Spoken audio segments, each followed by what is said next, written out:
All my acquaintances. I forgot them. Fresh and buds now. Fresh and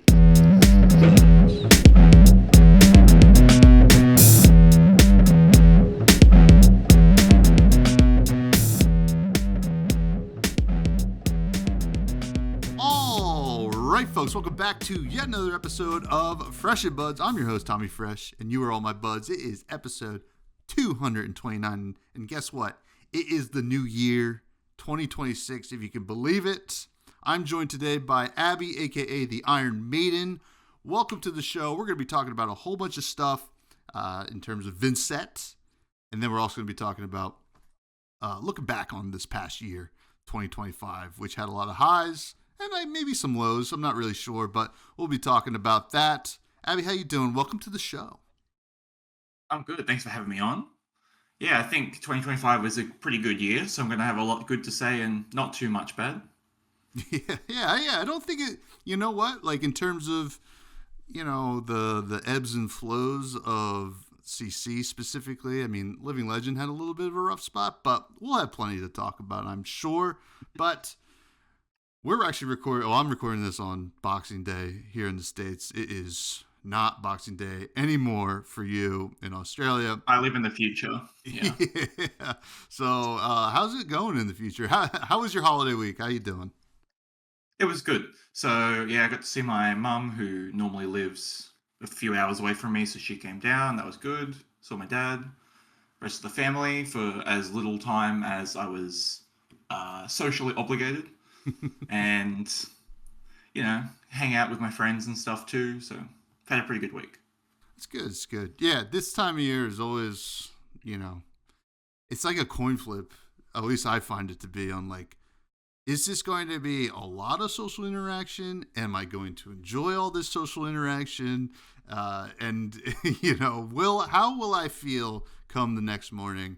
And to be honest, it was a lot for me this week. So I'm happy to be hopping on the mics, talk about Flesh and Blood because it just need that nice reset. And, it's good to see a bud on the show. Now, let's get right into it.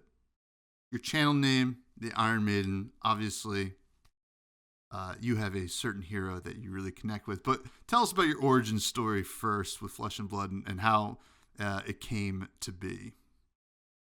Sure. So, like a lot of Flesh and Blood players, I started in Magic: The Gathering.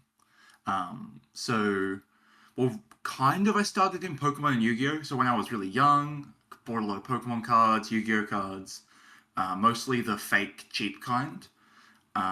Never played the games, but got obsessed with cardboard from the age of about 6 onwards. When I was in high school, about 13 or 14 years old, my friends started getting into Magic: The Gathering, so I did too. But that became absolutely an obsession for a decade.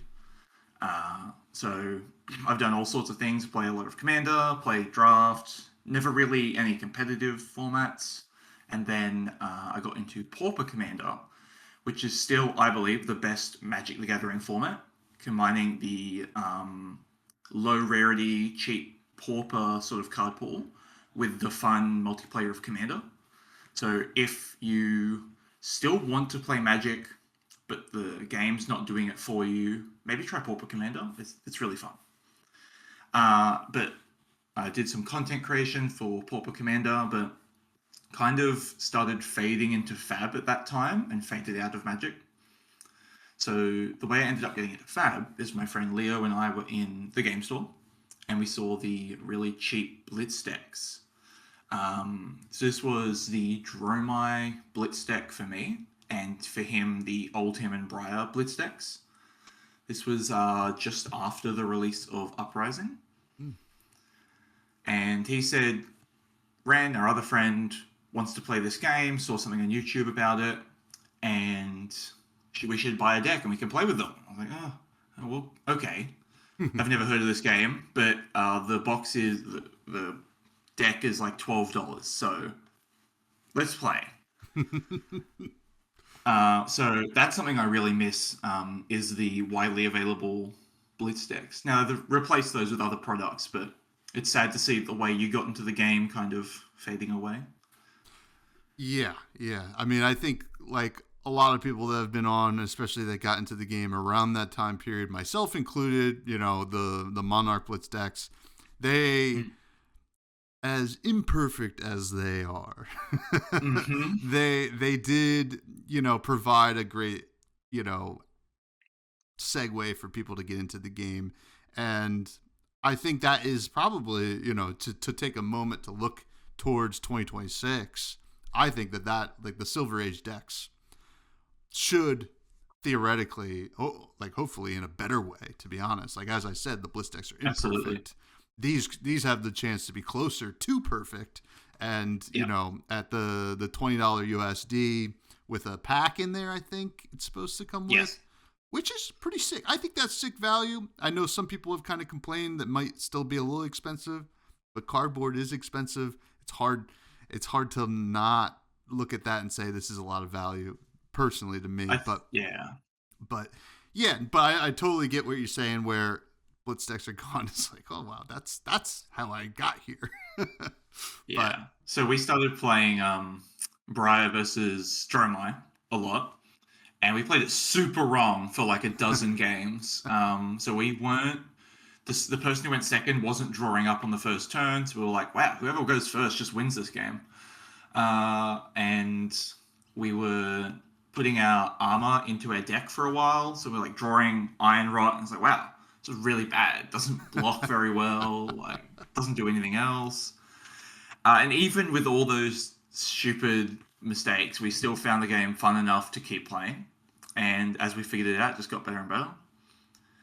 A few weeks later, we joined the local armory, so I bought all the rare dragons for Dromai and started playing that deck and slowly upgrading it over time.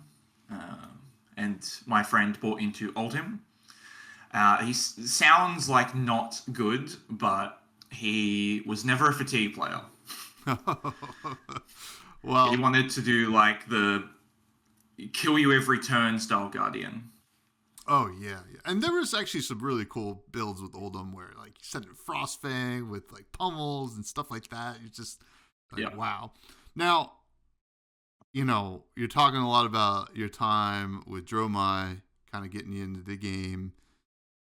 Rest in peace, Dromai. She'll be back 2027 allegedly, and now I know you as a Vincent player and as a content creator. You mentioned you created some content for Pauper Commander. When did you make the decision to jump into content for Fab? When did Vincent capture your heart? Like when did all this kind of come to be? Yeah, so I stuck with Dromai until Outsiders release, so the next set. Oh no, Dynasty was in the middle. Mm-hmm. Yep. Yeah, um, until the next like big release. I really liked Assassin, so I jumped into Azuri. So then I was balancing those two decks for a while until Dusk Till Dawn came out, which I think was the next set after, or maybe soon after. Yep. And when I saw Vincent, I thought it was really awesome.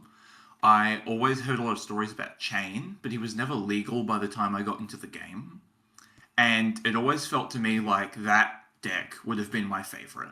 Mm-hmm. So when they printed Chain's replacement, I was like, well, I've got to play this. I missed my chance to play Chain. I've got to play the new Chain. Turns out Vincent's not all that much like Chain in most ways, but the deck is really fun. And I just kind of like when things are bad. I don't like being the person on the most popular deck or the best deck. I really want to find a niche and maximize the niche, which is what I ended up doing in Vincent. So I played it more and more. First deck that I've actually fully upgraded to a complete power level, to a tournament power level, which means that I'm basically obligated to play it in every tournament. Yeah. Along with the channel. So I got into content creation for Flesh and Blood, I think about a year and a bit ago, where I made two videos that weren't particularly good, and didn't get many views, just really my friends. And then there was about a 4-month gap, I think. There was a pretty big gap. And then I won a Road to Nationals. I was like, this is my chance. So I made my Road to Nationals winning Vincent deck list video. I think that was my second video back, but that was like the ticket in to content creation. I think this is what, what's his name? Last episode said. Brian. Brian basically said the same thing. I was listening to that and thinking, that's pretty much what happened to me. Like, now that I have a thing under my belt, people really flocked to that video, and it really boosted the channel to where it is now. Which is great. I mean, I remember just hearing about it. You know, I'm not a Vincent player, but very, I keep a lot of Vincent, players in my circles. Shout out to Gary, who's always touting the the red line Vincent blitz deck, and maybe red line Vincent Silver Age. Let me know, Gary. I'm not sure if that could work, but I heard, I was like, because Vincent, I was like, okay, this deck, I've seen it do some things. Yeah, it's got a really powerful card pool, and then I start hearing, it's like, well, this person on YouTube did really well with it. I'm like, oh my god, let me check this out. That's so cool, and it's really cool. And to be honest, like, to get back to your point about saying like, like you don't want to play like. You like when things are bad, right? Like, I'm a hipster at heart, really. Yeah. And which, you're in a good spot right here on this channel because, listen, a lot of what I like is also whatever's bad. So, I really love to see that and just kind of hear that, because that's the most inspiring thing. I mean, like, you look at like some of the biggest names in this game, right? Like, like freaking Mansance. Has been playing Levia since Levia was the worst. So Mansan's a really big inspiration, I guess, because I do watch his content, and seeing the respect about the absolute knowledge he has about his hero is so inspiring. Mm-hmm. So I kind of want it to be like that. It's like, I just want to know everything about Vincent. Yeah, which is great. Now, looking at her now, Vincent, is just like this deck that has gotten a lot of support even this year, and we'll talk about some of those cards that has definitely pushed that deck into like categories where you're like, you got to start considering it when you're building your sideboards and stuff like that. How do you feel about Vincent right now in the current meta, in what the meta is going to shape up to be, etc.?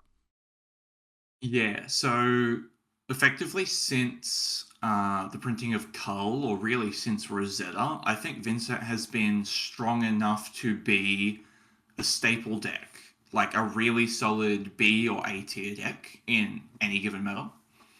The problem this year has been Earth is a atrocious matchup, especially Verdance, because she also has Scour. So the combination of Earth and Scour makes Vincent versus Verdance like a 5% matchup. It's really bad. So recently, that has been the issue, really. Gravy Bones is also not a good matchup, but it feels like you can try to beat it, whereas Verdance has been a give-up matchup for a lot of the year. So now that she's going down, maybe with Rootbound being banned, that's a good sign. But Gravy coming up has been challenging, because that is also, like I said, not a great matchup.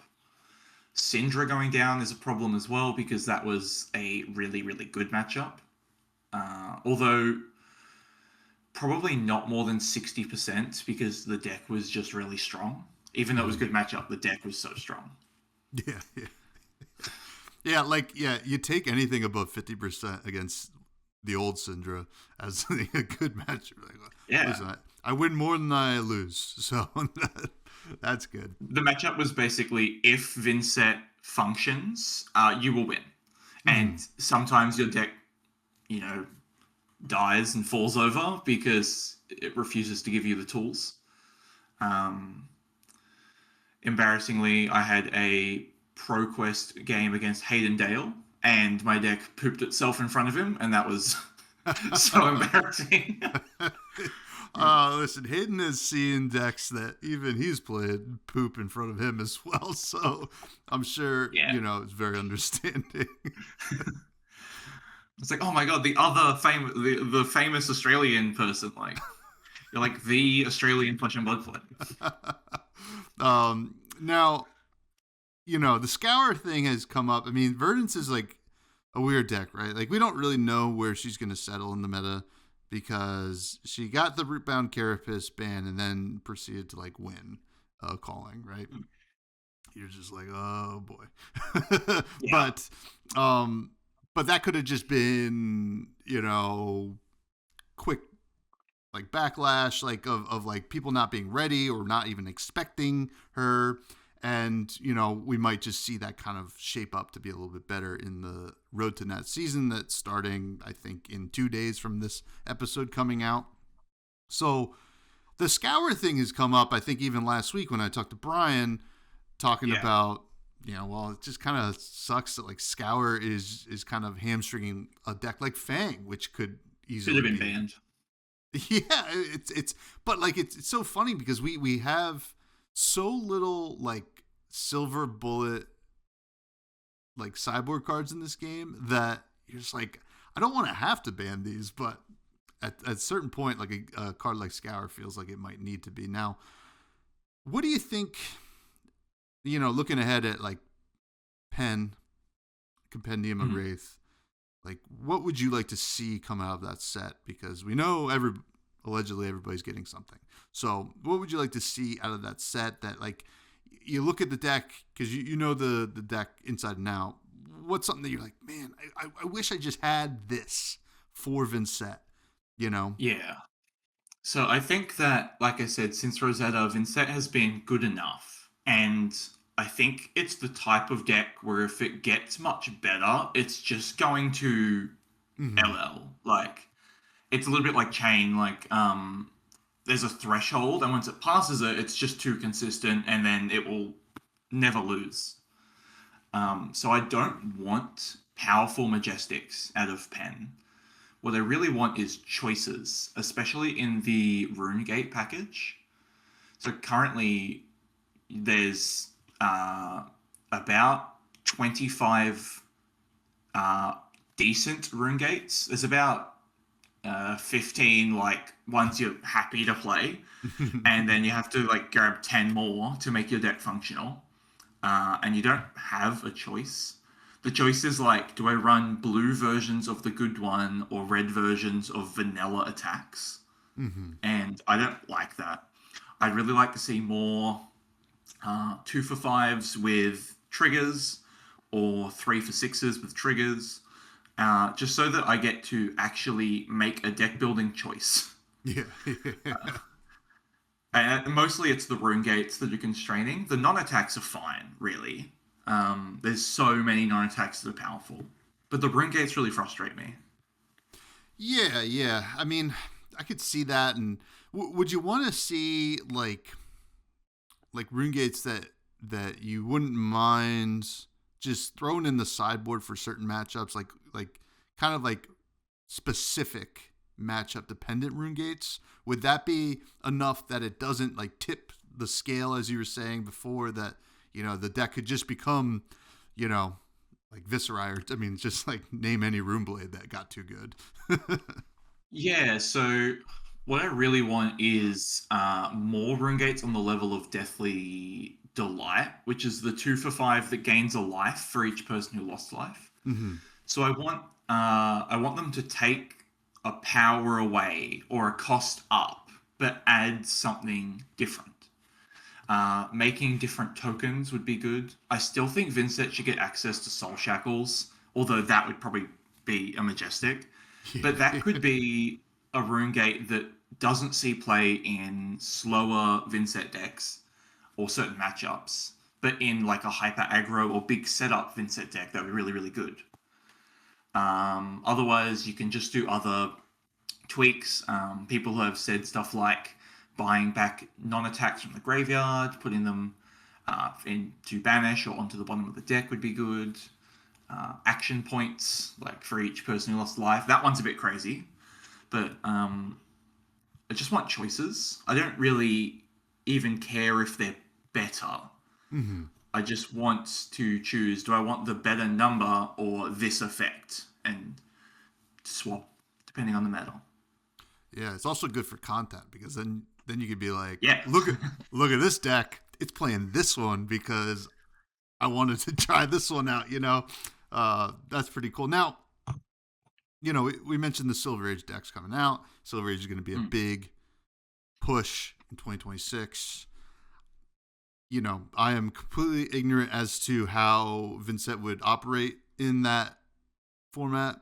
Do you have any ideas? Like currently, we're in this beta stage of Silver Age still, so we don't know what the true version of the format will look like. But how are you feeling about Vincent in Silver Age? I think Vincent is great in Silver Age, and for a while I thought she was better than Chain. Not because the power ceiling is higher. Chain's power ceiling is always insane, but because you just get way more control. Like Chain still has to make Soul Shackles and then banish the right cards, whereas Vincent gets to banish what she wants. Mm-hmm. Now, it turned out that Chain is still ridiculously strong because even your average roll is really high. But I really don't like that deck because I hate that low roll feeling where you get to your third Soul Shackle, but you still just banish 3 Malefics or whatever. Mm-hmm. So I've been playing a lot of Vincent. It's pretty strong with the non-attacks we have. We have bad rune gates. So like I was saying with the CC, it's even worse in Silver Age. Playing a lot of yellow and blue rune gate cards. But it's a really good pummel deck, which is awesome. yeah.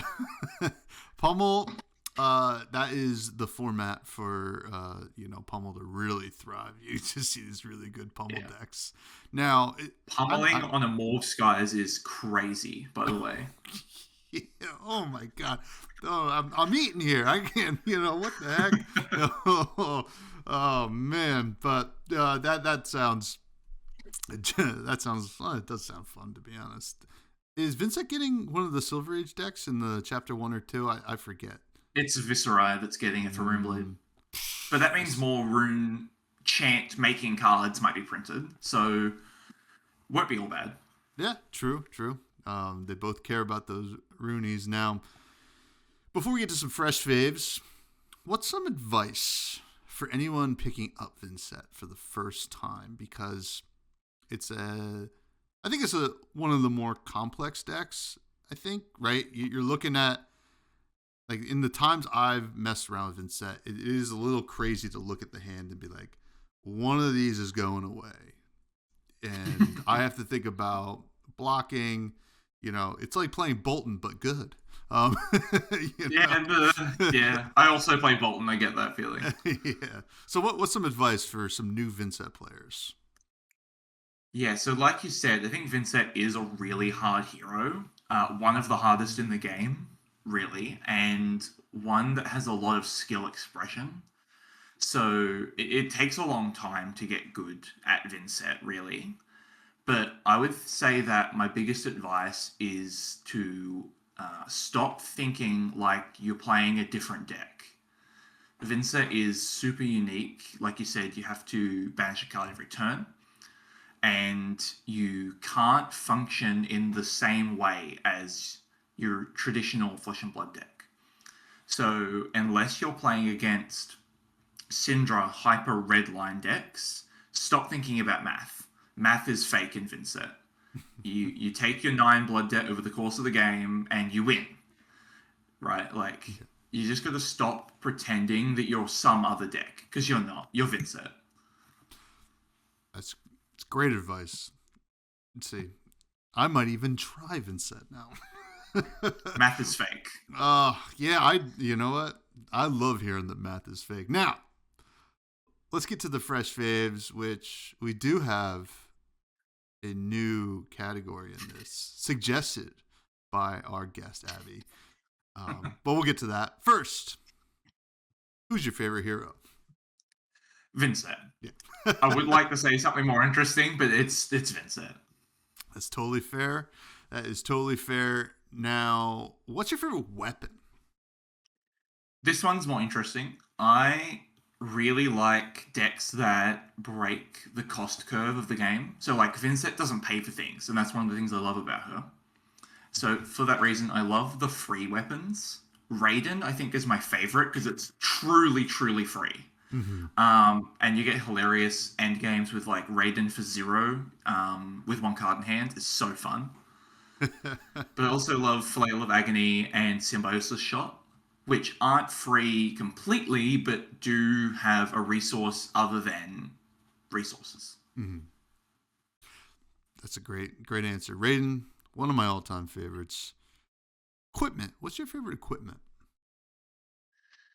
I think my favorite equipment is not one that I currently play. I think it's Bloodied Oval.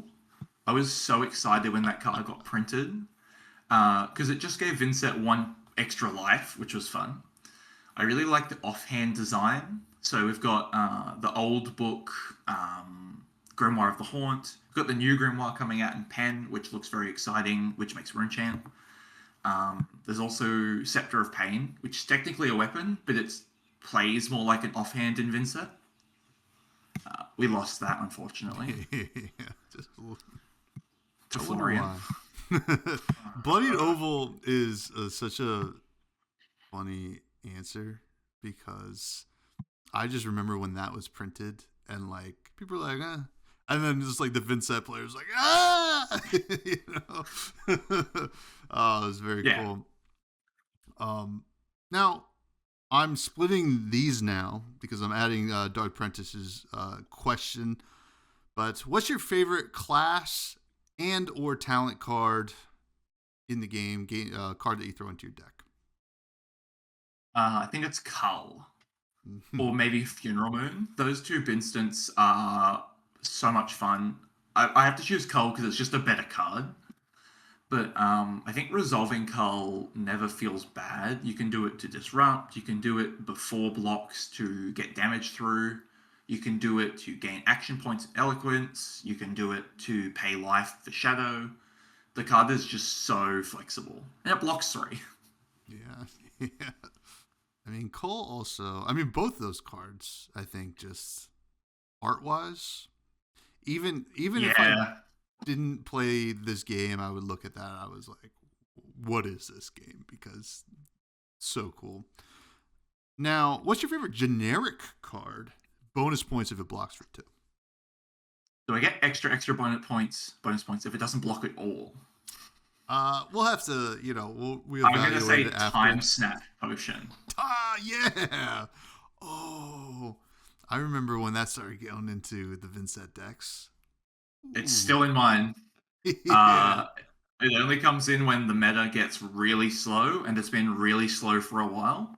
Mm-hmm. But in my opinion, there is nothing more fun than banishing an attack, arsenaling a go again, like Shadow Puppetry, and putting a go again on the battlefield. It's like, I just got 3 turns ahead. Yeah, that's amazing. Yeah, Time Snap Potion. Great answer. I think that deserves extra points. Extra points.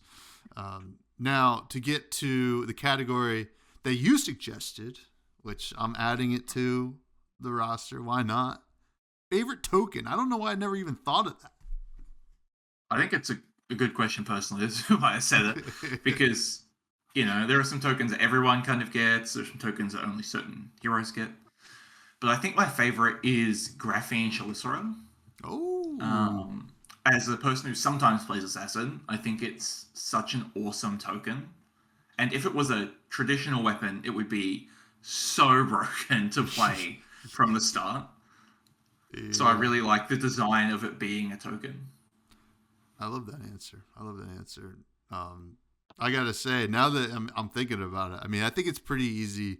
I think people could probably guess my favorite token. It's bait token, which might No come way. up. Bait token's amazing. Now, in the world of Wraith, Abby, what class and talent would you be? I would like to give a more interesting answer, but I think I'd be a Shadow Rimblade. Shadow because I love the goth and like dark aesthetics. I really think the Monastery is the coolest looking place in Wraith by a mile. And I think Runeblade really represents the balance of like mind and body in almost like an art sense. And I'm an art teacher. I love art, so I feel like that art really fits into Runeblade. Yeah, that makes sense to me. It's a good answer. Now, in your estimation, what is the greatest set of all time by whichever metric you want to give it? The greatest set of all time. There is only one good answer to this question because there is only one set ever made that has white border cards, which makes History Pack the best set of all time.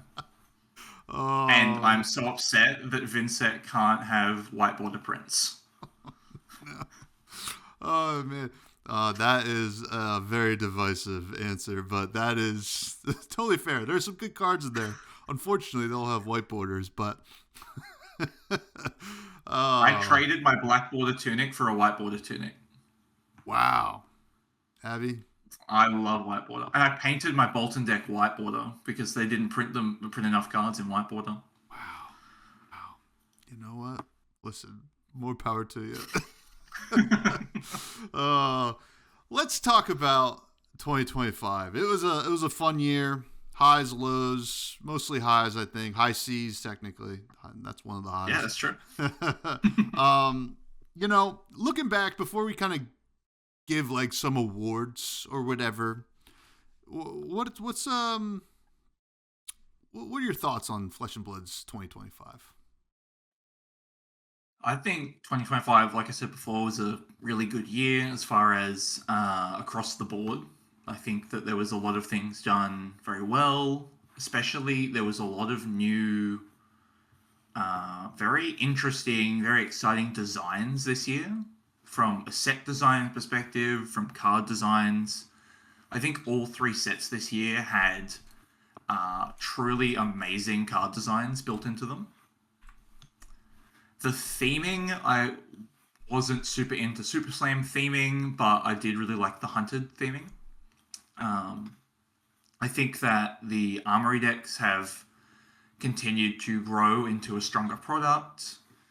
There are some other products this year that aren't on my positive list, so I'll save those for later, I guess. Yeah, it was an interesting year. I mean, looking back, the three main sets, I think Hunted, there were some issues, right? Like with some availability stuff with especially High Season Totally. and Hunted, but what are you going to do? But I think thematically, Hunted, I think was a home run. I thought that I was worried on how they were going to approach Draconic again.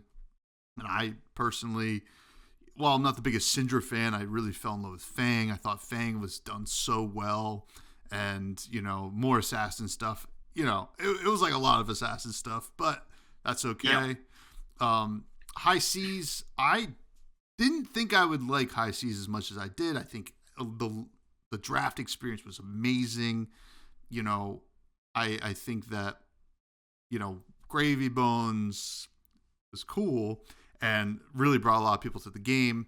I think I forget what episode I was talking about, but like it seems like the old like bearded dudes like Gravy Bones and Oldham, like they bring a lot of people to the game, and then obviously Mistveil did that too, but didn't have an old bearded dude. But it certainly was a kind of a pinnacle for Flesh and Blood. in this year. And then I did really like Super Slam. I was worried actually because I'm not into wrestling. And then like you actually see the set and it doesn't even feel like a wrestling set at all. I don't really understand where the marketing kind of came into play there, but I know that the LSS folks like wrestling. But I really loved the heroes from that set. They felt like all kind of like they really nailed them. So it should be interesting. Now, let's talk about which was the best set this year, you think? For me, I think it was the Hunted. I'm not the biggest Draconic fan. Like, obviously, I said I started on Dromai. I think that Fang is interesting and Syndra is there. But for me, the Assassin card pool was amazing in the Hunted, and especially the theming. The continuation of Arachne's story I've wanted to see since Dynasty. Arachne had the best hero intro to the game. I mean, like, the intro as killing the previously spoiled Emperor was so hype. Yeah. So I to think see it kind of Arachne come is full circle was so cool. yeah, one of the best characters in the game. The only problem I would say I have from a lore or like theme perspective for the Hunted is that it gave us more questions than answers again. I really wish we got some more answers about what Arachne is. Like, what are they? I don't know. Some sort of weird experiment. Yeah, it's so strange because you look at like solitary confinement, even like you look in there and you're just like, this is like kind of like, okay, I could see where that would probably lead to something. And then like the Hunted was like, okay, well, actually forget about solitary confinement. We have this chaotic like demigod thing going on. It was all over the place. Although, to be honest, it was really cool. You're like, wait, this hero is going to transform during the game? It's really good. Mario is a really cool hero, and Slippy is really, really cool. Now, I still do not understand why Slippy gives your opponent go again. It's not thematic. It's not interesting. It's not a meaningful downside. It's just fucking annoying. Well, that's the chaos. I don't know. I mean, chaos is an interesting talent to introduce, but like, I guess it's like weird because it doesn't feel like Marionette had the same kind of chaotic, like, I don't even know what the word I was looking for, like a mechanic like that, you know? So very, very strange. Now, for me, I like the Hunted. I actually really like drafting the Hunted. I really like drafting High Seas, and it's my favorite way to play the game, I think, most of the time. But in terms of like, I don't know. Super Slam brought me back to Brute. I was kind of like away from Brute, and then Super Slam was like, hey, here's two really cool Brutes, right? And they don't feel traditional, right? Tough Nut kind of gives like some actual like lovableness to Brutes, which I thought was cool. And then RKO, like at first I was like, oh, like another KO, and then you're like, this one feels cooler and actually RKO is so cool. Yeah, and then like the gameplay on RKO is like, wow, this feels like you're doing something unfair that is fair, if that makes sense. You're just like playing good numbers, but it feels like at times you're kind of pushing the boundaries on it. I thought the Super Slam really nailed that. So this is like the hardest year for me to pick my favorite set because I think truly the best set was probably High Seas, but Hunted had a lot of great things going for it, and Super Slam nailed some of the auxiliary stuff for me.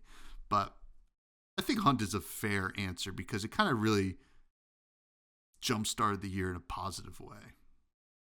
Yeah, I think that I can't give it to Super Slam mostly because it's still not relevant in any meta. Even though I think all the hero designs are pretty interesting, I think Tough Nut has a problem where the way you actually play the game is really boring, but it has an interesting. I don't know. It could be interesting. I think that the same kind of thing applies for High Seas, where the limited was great, but Marlin and Puffin have not seen any real play. They're not good enough. Yeah. And I think Gravy's really annoying. Yeah. Like, Gravy is very annoying. But, I can see why people love it. It's like, it's hard to really knock Gravy personally. But Marlin, at least Marlin got to see the Living Legend boost, right? That's true. That was cool. And the deck can be really, really oppressive sometimes when it's doing its thing. So yeah, definitely played some when she came out, and the deck is awesome, but it's not good enough, unfortunately. Yeah, but you know what? Actually, to go to your point, looking back, you're like, okay, well, the Hunted gave us 4, maybe 10 different heroes that are all playable.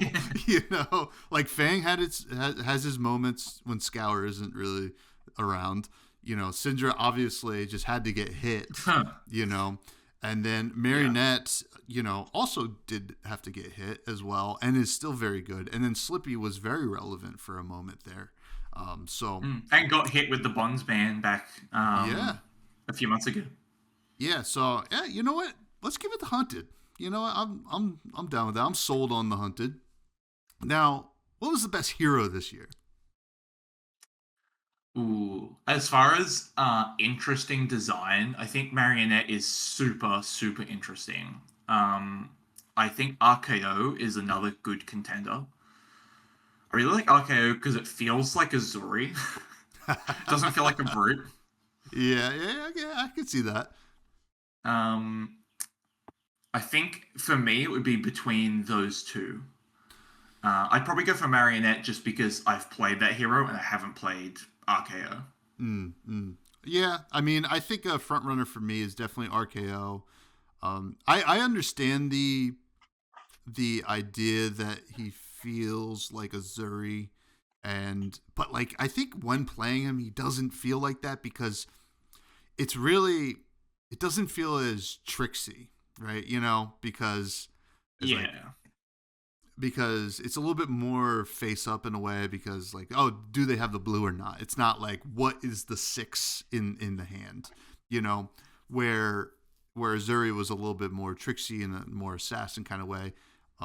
At moments he can feel like a brute when you're just hitting for a 2 for 8 and that's all you did for the turn. But and I think that's what Zuri's missing, really, is that she only has the one axis she can play the game on. Yeah, exactly. It takes literally Zen to be the best deck for Zuri to win the Pro Tour. But she's good at targeting something, that's true. Yeah. But yeah, I think Tough Nut, I think I really loved, and I like the deck building puzzle that Tough Nut presented. And then I gotta give a little nod to Puffin as well. While not super relevant, but I really like the push away from boost. Personally, I think it's a good way to kind of experiment with Mechanologist, which is a class I don't really, interface with ever. But I did like in theory that, and then Fang to me, I thought was so cool. Especially after looking at the Earth heroes, right? And I think I've talked about this on the show, but you're looking at the Earth heroes where okay, you're playing 2 different phases of the game. You're one thing and then you're the other thing. And the uninteresting thing about the Earth heroes is it's really hard for them to lose the second phase of the game, where Fang can lose the second phase of the game. You're just there is that tension. I think that's really cool. If you mess up, you're gonna lose your loyalty to, from the fealty stuff. So it makes sense. So I don't know. I'll give it to RKO though. All right, I can go for RKO. We can meet in the middle there. We're going RKO now. Best Armory deck. So this year, let's take a look at what. Let's have a look at them. Yeah, I gotta look. There was quite a few, and some that I forgot even came out this year. Let's start with the most recent was Arachne. Slip through the cracks, right? That's a Slippy one. Correct. Yeah. Rhinar, Pleiades. They did the Legends one for Viscera and Prism, but I think those were locked to some conventions. Yes. Ira, Gravy Bones, Max Nitro, if you can believe it, was this year, and Aurora was this year. A whole 2 months before she LL'd. Yeah. I think that the Arachne deck is really, really interesting. I think the card designs are great. But for me, I think Ira is the winner. I think that the LSS found a way to make Edge of Autumn playable is astounding. And it should really be applauded that now ninjas kind of have two archetypes. They can do Kadachi or Edge. Edge hasn't seen a lot of success yet, but I think that it's close. And I think that's really awesome. I'm not even going to really pontificate on this that much. I think Ira is the clear winner, right? That deck was awesome. The Edge of Autumn stuff, so cool. It just feels good. Feels like Ninja. It doesn't feel oppressive like Ninja could be. I wish I can give this to Max Nitro, but no, because I do. Stay I away like from him. In theory, I liked what was going on there, but it just the landing was not stuck. Rhinar on his motorbike, he just yes, yeah, not even close. yeah, missed it just by a little bit, and then Rhinar I wish was a little bit better. I do like the expansion of Beat Chest as a mechanic, and there are some cards out of there that felt good. I just don't think it was that good out of the box, which I think is a little bit difficult to give it to it. And then Pleiades, whatever. Gravy Bones, it supports these kind of new heroes. Aurora, the new hero ones not as exciting, I think, as the old hero ones. Agreed. So Ira, easy winner here. Now, what's the best expansion slot? I have a winner and a runner-up. So I'll say my runner-up first. I think Retrace the Past it almost got me to play Katsu because that card is so interesting. I always thought the mask from Outsiders that lets you name anything and the attack becomes it was a great card design. And I'm really glad that became a card. But I think that I can't pass Cull as the winner, as it's also my favorite card in the game. Yeah, I mean, it's a tough year for any other card in the expansion slot, I'm sure for you, because Cull is... It changed everything, right? And it's one of those cards that you're just so cool, first of all, art-wise, effect-wise, and then as an opponent, you have to just think about that stupid card the whole time you're playing. I never play against Vincent, so I can only imagine how frustrating it is. It's not great. Now, I think for me, it's probably pretty easy for people to guess what my favorite expansion slot. I'll give you a second. Throw in the comments. Second is over. It's Take the Bait. That card to me is exactly what I had kind of wanted for Riptide. Even its existence, right? It has this interesting, synergy with the Sandscour bow, and then just all the traps, and then you get to play the mind game. Let's say you didn't do the Sandscour bow thing. What did I grab? And it's kind of this whole. It plays into the true Riptide, I think, mentality. Hey, this could be a lot of different things. It's toolboxy. Tutors are just good, right? And you get this bait token alongside it, which was neat because it was always kind of hard to force other decks to trigger your spike pit trap. So and this is a great win con. I will say the second runner-up, though, for me would have been Chain Reaction, which is another trap. The deck building possibilities for Chain Reaction, being able to flip Plan for the Worst, or a Codex of Blood Rot, or even now Take the Bait is kind of cool. It's 3 of a kind. I'd see the I like the idea of 3 of a kind. It's something I tested, but you're like, oh, but if I draw more traps, I can't play them.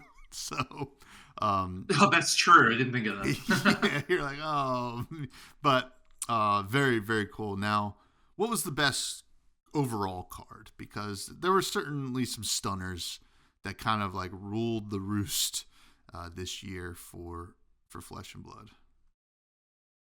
Yeah, so like I said, there was some awesome card designs this year. I think that almost every expansion slot in Super Slam is a super interesting card. I think that a lot of the designs around the Assassin card pool is super interesting.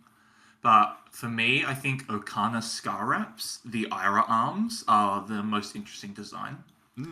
The fact that they play a minigame with your opponent constantly, but it's a minigame that you can really lose. Like, you actually have something to lose in this gamble. And also that they just block 2, so they're still good even if you activate them 1 time or 0 times in a game. Yeah. I mean, that design was just so cool, and that makes a lot of sense to me. I was actually thinking, so I have 2 answers for this. One is, I think, really cool, like, subtle design, and that is Oath of Loyalty. I look at that card and I'm like, okay, no more just free 0 for 4 with go agains for Draconic. It has to shape your turn in a way. And I kind of like that. I think that's a really cool way to like experiment with it. It's relevant I think it's relevant with probably all the Draconic cards. I could see Dromai playing that, right? And I think the other way is like, well, what card was so good that they're already reprinting it? And that is Shelter from the Storm. I mean, that card, obviously I think there was some issues with the availability of that card and how expensive it got, and that's probably why it's being reprinted. But Shelter from the Storm, kind of. Can I vote for the worst design of all the year and vote for Shelter from the Storm? What? Yeah, you can vote for that, but why? I think that Shelter from the Storm should have blocked 3. Okay. I think it needed to be worse in some way. Because, yes, it doesn't sink a card, but in most ways it is just better than Sink Below. Mm-hmm. And that's a really dangerous design. Mm-hmm. I think it should have been worse in some way and better in some way. And I think a 3 block would have really fixed that. Because it wouldn't be overrate, but it can block breakpoints with the discard. Something like that. I think that's totally fair. I mean, yeah. I think my problem with it mostly was its rarity, and I think absolutely I think it makes sense at the Majestic, right? Like, it's certainly better than Sink Below, which is a lower rarity. But if you bring it to a lower rarity, I think that blocking 3 and then also the discard effect could make a lot more sense and just be a better designed card. Now, I think, funny enough, my vote for worst design card, well, there's 2 of them, and they both hit for 6 arcane in a I hate them. Burn Bear, light up the leaves, get him out of here. Okay, I think Burn Bear is an interesting design because it has limitations, right? And it has a niche. I think Light Up the Leaves was such a mistake. Yeah, that one was a little bit like, this deck's already kind of good. Like, what's going on? Yeah. Here? But you know what? That's all right. Now, what was like the best flavor moment, right? You talked about a little moment ago, Arachne's kind of debut was such like a huge moment. Like, whoa, like killed the Emperor. Spoiler alert for anybody who wasn't paying attention back in Dynasty. And then, but there's also just like great flavor in cards. I think High Seas did a great job of giving us flavor. I think The Hunted did a great job of giving us flavor and lore and stuff like that. Super Slam, it would have been nice to have gotten some lore articles, but maybe it'll come next year at some point. But what were some best flavor wins for Flesh and Blood this year? It's a good one. I haven't thought about this one too much. Best flavor of the year. I still think the Hunted's in general theme and flavor is the best. So maybe I'll just pick a Hunted moment. I really liked the opening story article for the Hunted where Fang hunts through a factory of some kind to find the Arachne den. I thought that in that story article, Fang was characterized really well as this kind of effectively like royal cop. He's very like by the book and stuck up, and I thought that came across really strongly. And then when Syndra was introduced in the next article, she was a good comparison to Fang, where she was a bit more sly and political. So I thought that those articles had great writing. Whereas the Hunted ones, the High Seas ones, I felt the writing wasn't, it didn't capture me as much. It was a little bit like, hey, here we are, and everything's, fun and silly. It felt like even like the darker parts. But no, it almost kind of felt like a tour of like, we have to name every gravy ally, so let's do the little tour of them all doing something. No, that is fair. I think for me, so it's kind of a tie between two different things. I think fealty tokens, how they worked, how they were created, what they did for like the game, like from like a top-down perspective, I think was such a huge flavor win, right? Like even it's like a whole reason why Brand with Cinderclaw was banned, because it was just too easy to make things draconic. And like fealty tokens, when I saw them initially, like spoiled, I was like, I don't even, what are they gonna, how is this gonna make sense? Because I think we saw them pretty early, and then you started to see the whole set. You're like, wow, this is just like fills in the gaps of like, all these different things with how these royal draconic heroes operate.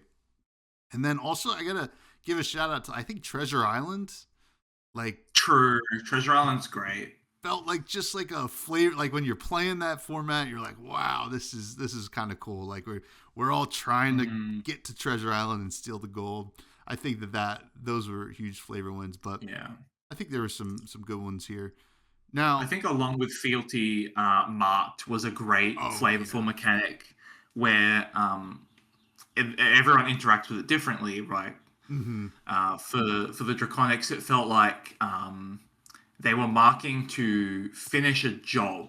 Like you get the mark, you prove your fealty by finishing the job. Whereas for Arachne, it kind of felt like when you don't hit and they're still marked at the end of turn, Arachne's like adapting. Like, what can I do to fix this? I can't kill the target. I got to adapt and change. Yeah, I do think, like Mark, a lot of what they did in game with some mechanics, like flavor wise, I do think booing and cheering was a win as well. Although I think it could have been explored a little bit more, but I think that's probably the story with Super Slam in general. But yeah, no, some huge, I think, flavor moments for the game this year. Now, to wrap it up before we get to some listener questions, gotta ask, in your estimation, what is the best art in the game this year? Oh, that's a good question. I mean, Cull has fantastic art. I feel like there's a better answer. I think Blood Splattered Vest is a truly beautiful full art, but the art on the standard card doesn't do it justice, not even close. Yeah. Maybe that's my answer. Douse and Runeblood's pretty. Oh no, I know my answer. It's Arachne Slip Through the Cracks Marvel. Uh, That is the only Marvel I have wanted to own in my life. it is so cool. I think it's a very divisive one too, because some people are like, like I don't know if I like this in Flesh and Blood, but other people, like, I liked it. I was like, this looks so cool. So There's just so many colors on that card. It's so pretty. yeah. So my answer, they both come from Super Slam. So I think, funny enough, it doesn't look as good, I think, when you see the whole picture, but it looks great on the card, is No Hero Stands Alone. This is the revered action attack card that blocks for 0, attacks for 6, yellow. And then while it's in any zone, if you control a toughness token this turn, it gets +3 in ambush, which is one of my favorite mechanics that I want to see more of. I love how it just looks on the card, but I think from a pure aspect of just I think the art is really, really cool and interesting to me, is Never Give Up, another revered card, funny enough, because that one is it feels like what the card is trying to say. Never give up. I think there was a lot of good art this year, but whenever I look at Never Give Up, I kind of just I get hyped. I'm like, I should play this card, and then you play it and you're like, it's not as good as I hoped it would be. The Disarm, Disembody, and Disperse trio is Ooh, also fantastic. Yeah, I'm surprised we didn't get a whole playmat of what that is supposed to be, because I think it all kind of is the same thing. I mean, LSS. We got individual playmats, or did? Because I've seen playmats of this. Oh, is really? it not a big combined one? Oh, maybe we did. I think there is. I don't know where it came from, but I've definitely seen someone with it. I'm gonna have to look for that now. We do have some listener questions. These come from the Buds Discord, free for anybody to join in the show notes below. First one comes from Dark Prentice, who asks, which Flesh and Blood hero is the most likely to steal Kiss at midnight on New Year's Eve? I think Arachne Black Widow is the answer.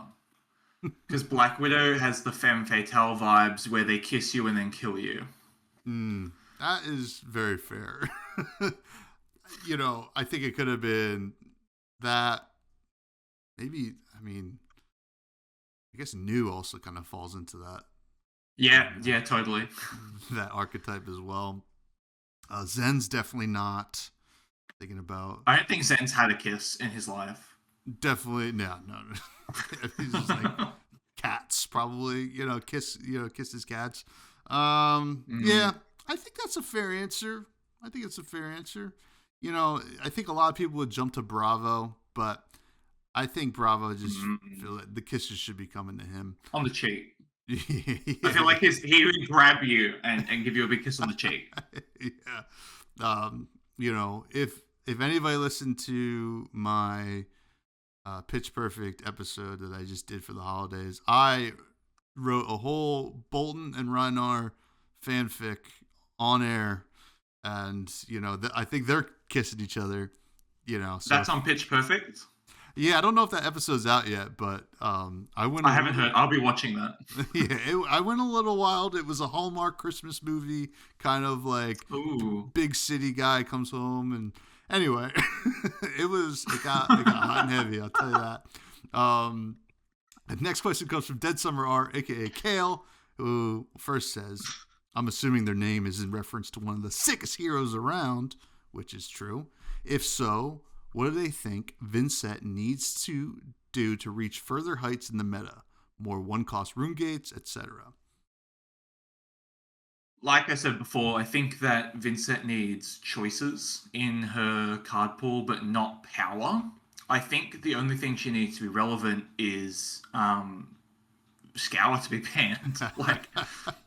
Because Verdance, if Scour is banned, is the same matchup as Florian. They're kind of the same structure.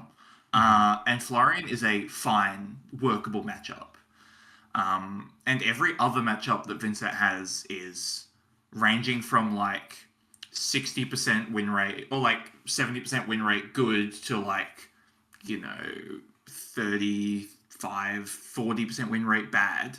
So all of them are workable, except for Verdansk. And I think that if that matchup didn't exist, I would feel way more comfortable not effectively gambling my tournament on if I run into Verdansk. That's fair. That's fair. I'm gonna alter this question though for a second because the scour. We talked about the scour and the choices thing. Now you also mentioned it doesn't take much for Vincent to be Oh yeah. busted. What would it take for? What would you like? Would the alarm bells be going off in Abby's brain if you saw a certain card printed for Vincent? I think there's a few routes they could go to break Vincent. In my Discord, the Iron Maiden Discord, we design a lot of custom cards for Vincent, and a lot of them are really broken. So we've seen some interesting designs as far as a new chest piece, especially like the Iron Maiden chest, something that maybe banishes cards off the top to get more defense value, or makes resources by banishing. I think any card that gets Vincent more banished cards, but also achieves a different goal, like Cull, is a really strong design. Mm-hmm. I think that also some way for her to consistently banish her arsenal would do massive power spikes to Vincent, especially if it was in like the head slot or something, or even if there was a Binstant that was like each player banishes their arsenal, because then you're like able to arsenal rune gates, which means when you draw the hand that doesn't have any rune gates in it, you can banish your arsenal and still play the game. Mm-hmm.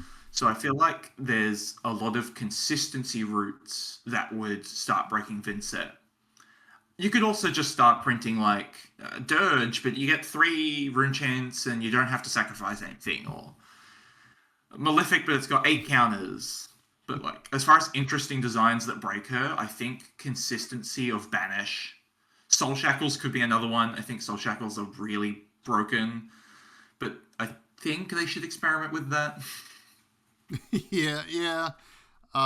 It is weird because like the Soul Shackle thing, and I was like shocked, but not shocked when Vincent didn't get access to the Soul Shackles, because I was like, okay, well if Vincent could just make like one, I think things are fine, right? Like Chain, like just had such easy access to them, and it's such a different world, and Chain had different things. Now, wait, I just want to look at something real quick.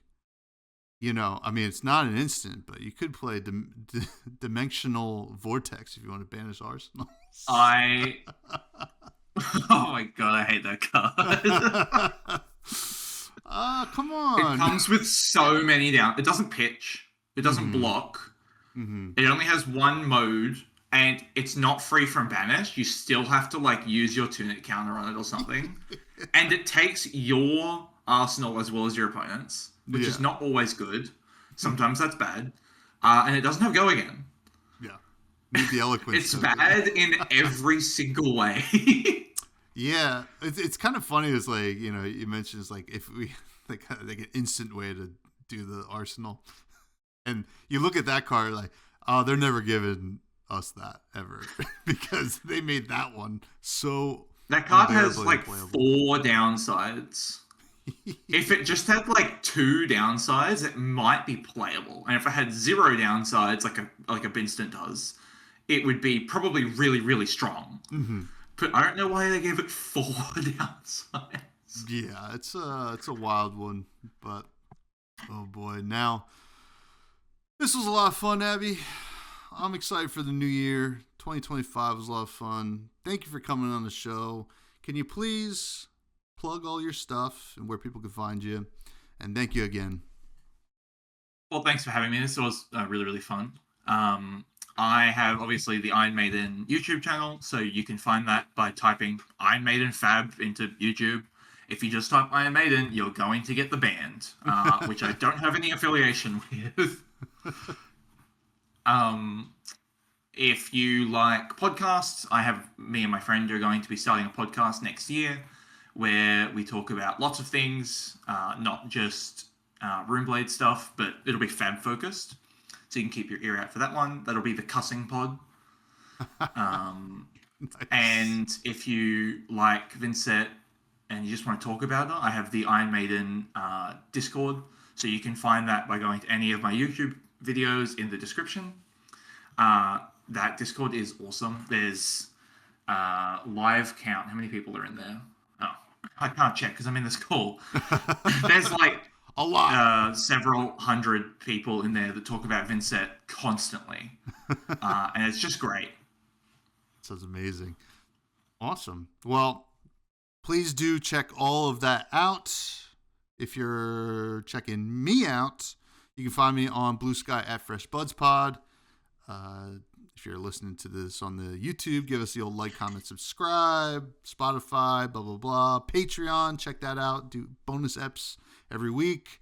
And the Buds Discord's great as well. And then I do another podcast with my cousin called Fresh Juice, where we talk about indie games. This week, we did our award show for our own game awards. What was our game of the year? I'll give you a hint. It was not what you think it was, whatever that means. Now, finally, Abby, I like to talk about food at the end of every episode. What's some food you want to shout out that you're craving, whatever? The floor is yours. Well, I think my friend is making a creme brulee cake for a different friend's birthday, and I love creme brulee so much, so I can't wait. I really hope they do, just so I can enjoy it. I don't care about anyone else. That's fair. That is very fair. That sounds so good, and I think with that, we don't have time for Charmer, but I'm sure we'll get to him eventually in the new year. Gotta happen. Everybody, please stay fresh.